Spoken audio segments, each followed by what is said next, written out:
Hello friends, स्वागत है तमारू मारा किचन में। आज આપણે બનાવવાના છે આલુ ટિક્કી।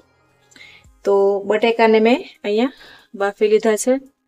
બટેકા વજનમાં 500 ગ્રામ જેટલા છે। તો બાફીને અહીંયા મેં છાલ કાઢી લીધી છે। હવે આપણે બટેકાને મેશ કરી લેવાના છે।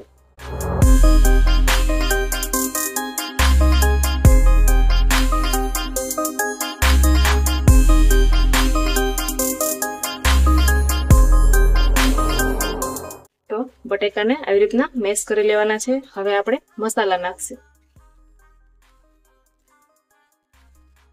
સ્વાદ પ્રમાણે મીઠું ઉમેરશું।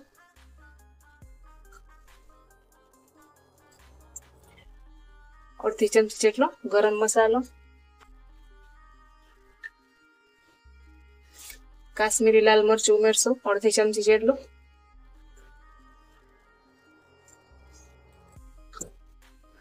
અડધી ચમચી જેટલો ચીલી ફ્લેક્સ નાખવાનો છે।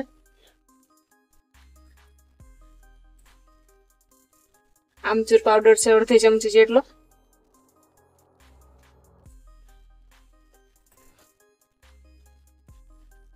શેકેલા જીરાનો પાવડર છે અડધી ચમચી, મોડા મરચાનું કટિંગ કર્યું છે, આવી રીતના ઝીણું કટિંગ કર્યું છે એ ઉમેરશું।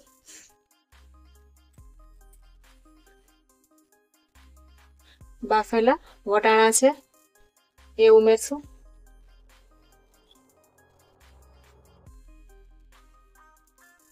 અડધી વાટકી જેટલો ચોખાનો લોટ ઉમેરવાનો છે।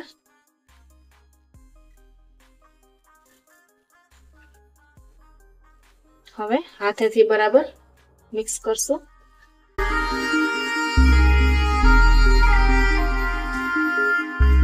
તો આવી રીતના બધો મસાલો મિક્સ કરીને બધું ભેગું કરી લેવાનું છે। હવે આપણે ગોળ રાઉન્ડ શેપમાં ટિક્કી બનાવશું।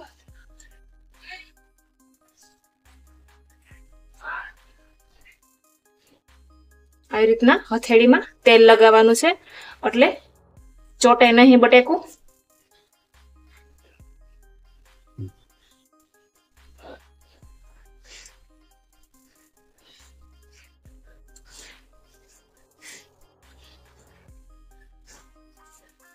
આવી રીતના જાડી પણ નહીં અને વધારે પતલી પણ નહીં, રાઉન્ડ શેપમાં આવી રીતના ટિક્કી બનાવીશું।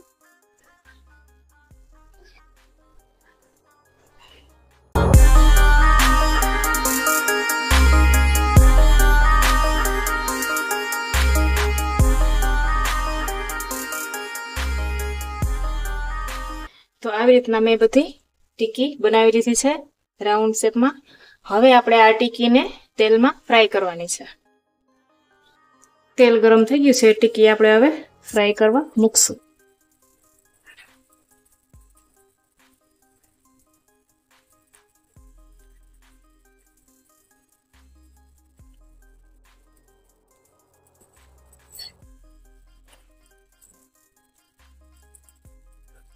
ગેસનો તાપ આપણે મીડિયમ રાખવાનો છે।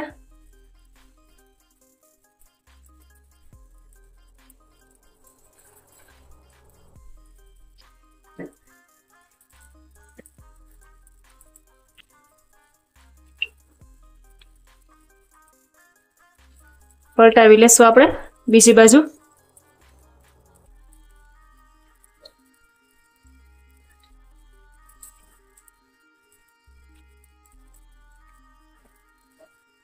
ગોલ્ડન બ્રાઉન કોટિંગ થાય ત્યાં સુધી આપણે ફ્રાય થવા દેશું। હજી આપણે થોડીક ફ્રાય થવા દેવાની છે, એકદમ ક્રિસ્પી થાય ત્યાં સુધી આપણે થવા દેશું। પલટાવી લેશું આપણે।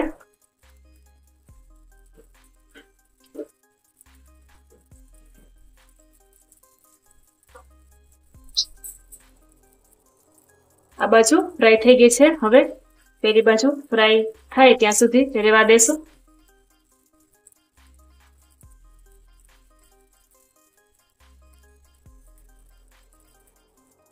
તો આપણી ટિક્કી છે એ ફ્રાય થઈ ગઈ છે, તમે જોઈ શકો છો।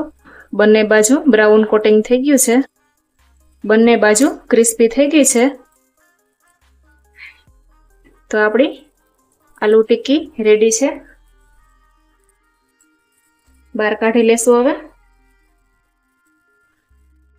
તો તૈયાર છે આપણી આલુ ટિક્કી.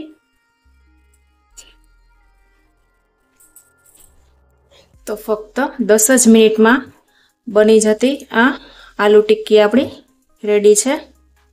એકવાર જરૂરથી ટ્રાય કરજો. ફરી મળશું એક નવી રેસીપી સાથે.